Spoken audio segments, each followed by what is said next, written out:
e nós vamos conversar com a professora de Ciência Política da Universidade Federal do Rio de Janeiro e coordenadora do Laboratório de Partidos, Eleições e Política Comparada, Maíra Goulart. Bom dia, Maíra. Bom dia, Glauco, tudo bem? Tudo certo.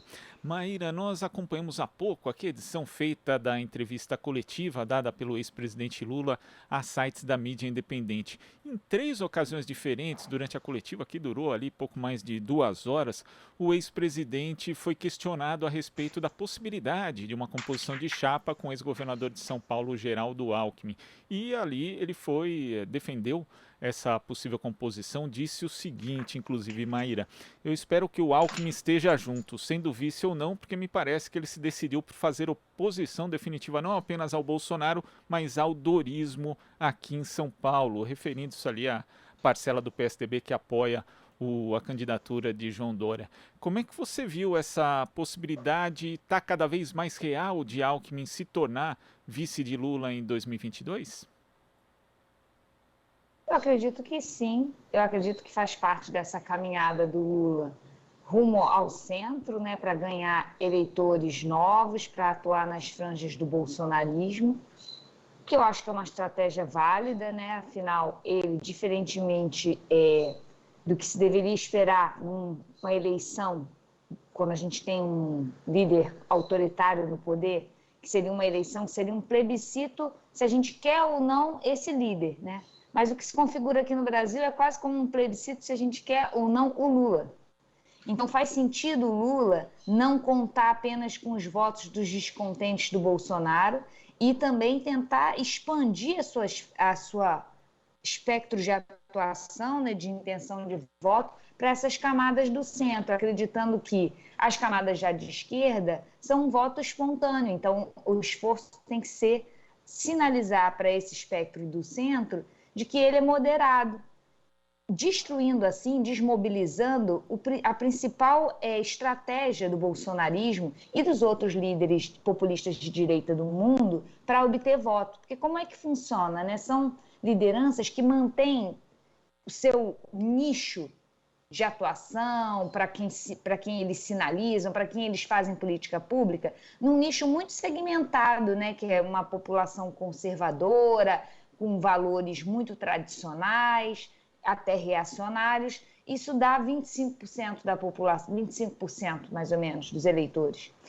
E o resto eles conseguem nas eleições por medo da esquerda, sendo a esquerda esse significante vazio que pode significar desde uma postura representativa em relação às minorias até questões econômicas. Então a esquerda pode ser várias coisas, mas é o medo desse novo, o medo desse diferente, o medo daquilo que empodera os desempoderados, que faz com que as pessoas votem nos candidatos conservadores, nesses populistas de direita. Então, o que o Lula está querendo demonstrar é que ele não é essa esquerda demoníaca que o Bolsonaro vai pintar, comunista. É muito difícil alguém que é comunista ter o Alckmin ao seu lado, né?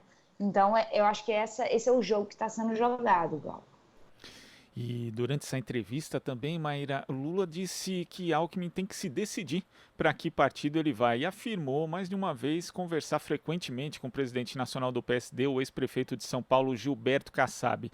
Até pouco tempo, a possibilidade mais concreta que se falava, que se discutia como o Alckmin nessa chapa de vice do Lula seria pelo PSB. Agora você acredita que pode acabar sendo pelo PSD ou isso é mais uma forma de o Lula fazer uma cobrança pública em relação ao PSB para se decidir, inclusive, em alguns estados onde existe essa indefinição de chapa, Maíra? Eu acho que sim, é mais uma cobrança pública, porque no PSB a gente tem mais entraves à entrada do Alckmin, por quê? Em comparação com o PSB de bola, no PSB existem mais deputados que vão perder se tiverem nas suas eleições associados à figura do Lula, porque são deputados de base eleitoral conservadora. Em comparação com o PSB, cujos deputados têm uma trajetória mais ligada à esquerda, para quem a presença do Lula na chapa não será um impedimento eleitoral.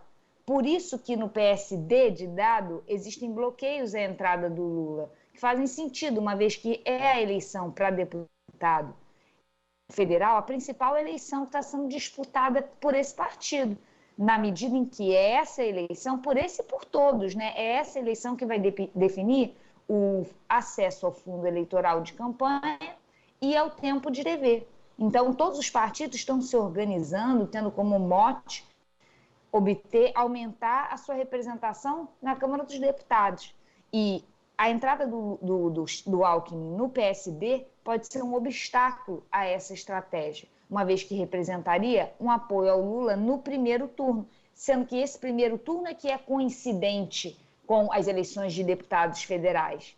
O segundo turno, o PSD não vai ter problema em apoiar o Lula, porque as eleições dos deputados já vão estar garantidas. Então, isso não vai ser um obstáculo para eles. Agora, esse é um aspecto também importante, né, Maíra? Porque os partidos que não têm um candidato a presidente, eles podem priorizar não só as disputas para o governo do estado, mas também podem ir mais recursos para os candidatos a deputado federal, aos candidatos a deputado estadual também, e isso interessa para as grandes bancadas, por exemplo, o União Brasil, que ontem até vi a possibilidade de Sérgio Moro migrar do Podemos para a União Brasil, mas me parece assim algo meio que seria um tiro no pé desse partido que tem aí o maior fundo e pode manter, pelo menos, algo próximo a uma das maiores bancadas na Câmara Federal? Sim, exatamente. Só faz sentido lançar um candidato à presidência ou a um cargo majoritário quando ocorre o que a gente chama de efeito coateio, ou seja, o candidato a uma circunscrição maior, né, no caso a União ou ao governo estadual, ele empresta sua popularidade para os candidatos para as proporcionais. Nesse sentido, seria positivo, né, se você tem um candidato cuja popularidade naquela cédula ou na campanha vai aumentar a popularidade do candidato a deputado. Primeiro que o Moro não está conseguindo aumentar a popularidade de ninguém, né? Ele está patinando nas pesquisas. Segundo, no caso dessa possibilidade do Moro ir para a União Brasil.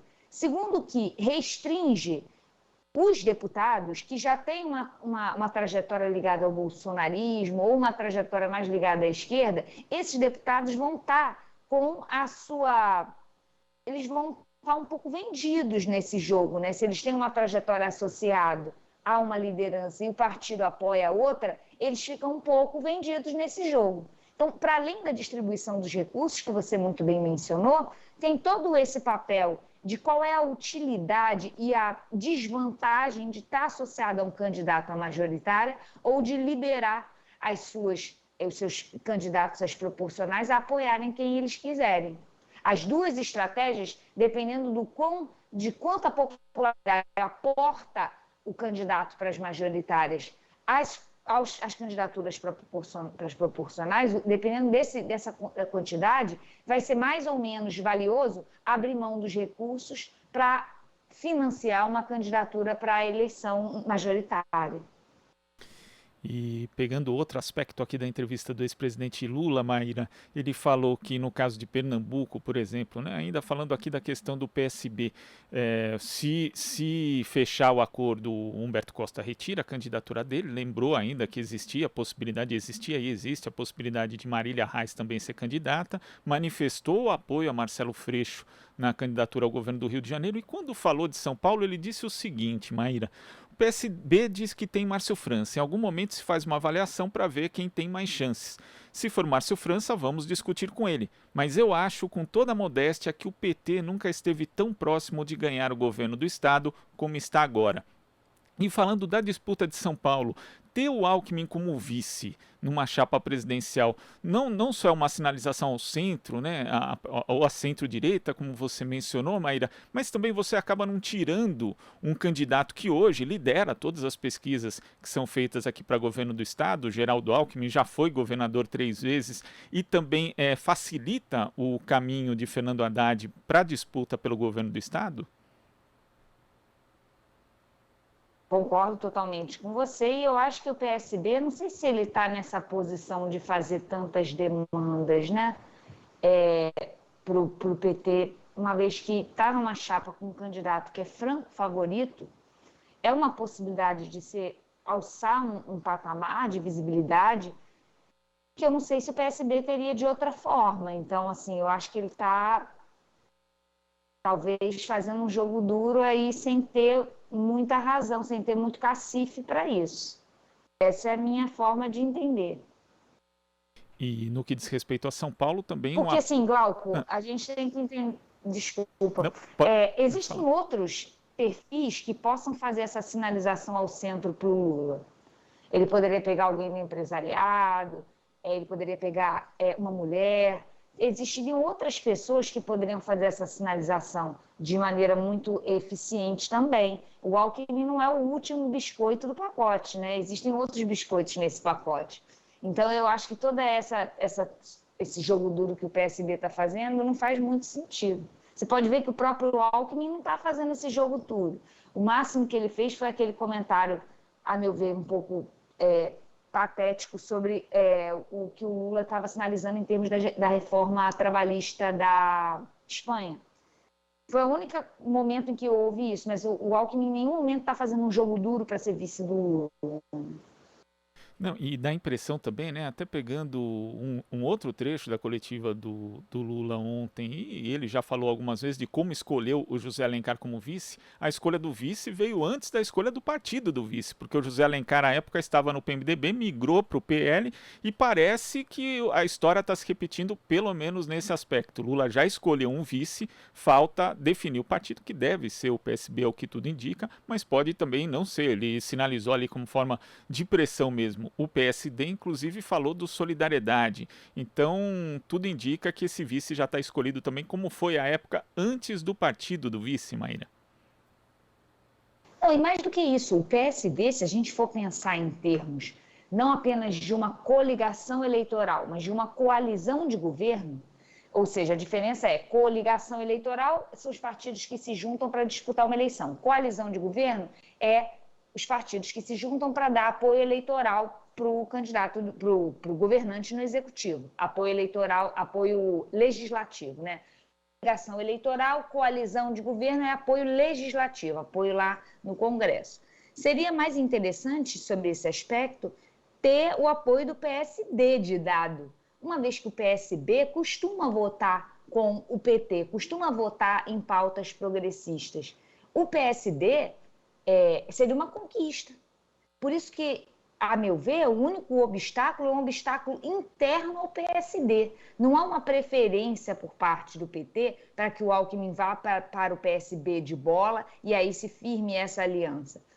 Seria mais interessante para o PT que o Alckmin fosse para o PSD. Só que para o PSD e seus deputados, talvez isso não seja a estratégia mais interessante. E falando do ideário que tem sido defendido pelo ex-presidente Lula e de uma forma geral e pública também pelo PT. Isso inclui não só essa questão da revogação de parte da reforma trabalhista, a exemplo do que está acontecendo na Espanha, mas também de revogação da lei do teto, mudança da política de preço da Petrobras, que também já foi um assunto tocado não ontem, mas em outras oportunidades. E tem esse slogan, né, que o ex-presidente Lula adotou, que é colocar o pobre no orçamento e o rico no imposto de renda. Só nesse aspecto a gente vê 4 mudanças que são mudanças importantes, mas que não são, obviamente, do gosto do chamado mercado. E ontem, mesmo depois da entrevista, não houve ali qualquer alteração, principalmente a bolsa acabou subindo, né, o dólar caindo. Você acha que já começa a haver um certo acomodação desse chamado mercado, dos donos do dinheiro, com a possibilidade de Lula vir a ser presidente em 2022? Eu acho que o mercado já precificou a vitória do Lula, embora prefira, né? Eu não acredito nessa conversa de que o mercado prefira uma vitória do Lula ou do Bolsonaro.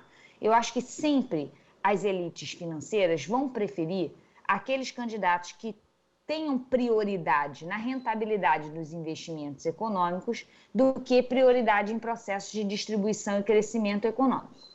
Isso eu acredito, é isso que diferencia esquerda e direita, né? A direita dando uma prioridade à rentabilidade dos investimentos e a esquerda priorizando crescimento e distribuição de renda. O Lula sinaliza inequivocamente em seu discurso que é um candidato de esquerda.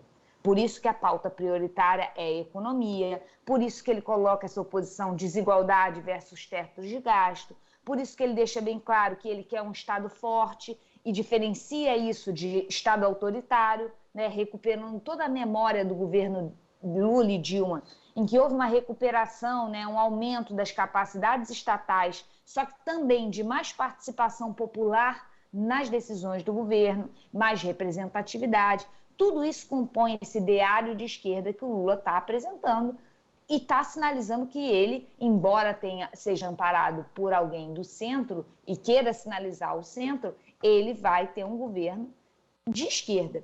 E eu acho que é menos perigoso, né? Isso causa menos assombro no mercado. O mercado prefere alguém que tenha outro discurso, mas sabe que o Lula não vai fazer nada de maneira radical e ele vai tentar a estratégia do ganha-ganha, que foi o que ele fez durante os governos dele, ou seja, ganha o mercado, ganha as classes populares.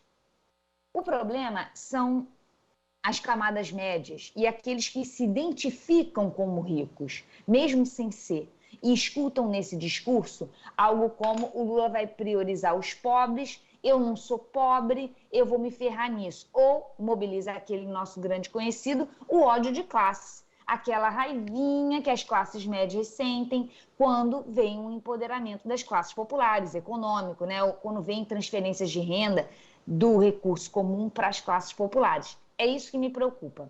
É esse ódio de classe que na hora da urna pode fazer um eleitor migrar para o Bolsonaro, porque se sente desconfortável diante de alguém que sinalize inequivocamente a prioridade das classes populares. E isso é uma coisa que Bolsonaro nunca fez questão, né? Porque lembrando inclusive do algo que me chamou a atenção no discurso, ele fez 2 discursos no dia da posse dele. Nesses 2 discursos, a palavra desigualdade não foi citada uma única vez, sendo que o Brasil é um dos países reconhecidamente por diversos estudos, um dos mais desiguais no mundo. Então, a tática vai ser essa mesmo, Maíra, apostar no ódio de classe e apostar no ódio de uma forma geral para tentar, num eventual segundo turno, derrotar Lula. Essa vai ser a estratégia do Bolsonaro? Certamente, a estratégia dele é o medo. O medo do novo, o medo dos gays, das mulheres, o medo dos pobres. Vai ser apostar naquele sentimento conservador do eleitor. Já eu quero que tudo se mantenha como está, porque eu não quero ver a minha filha me contestando, eu não quero ver o meu filho namorando um garoto, eu não quero ver a minha empregada podendo viajar para Miami. É aquele sentimento conservador da classe média e de segmentos da classe popular que se identificam com a classe média.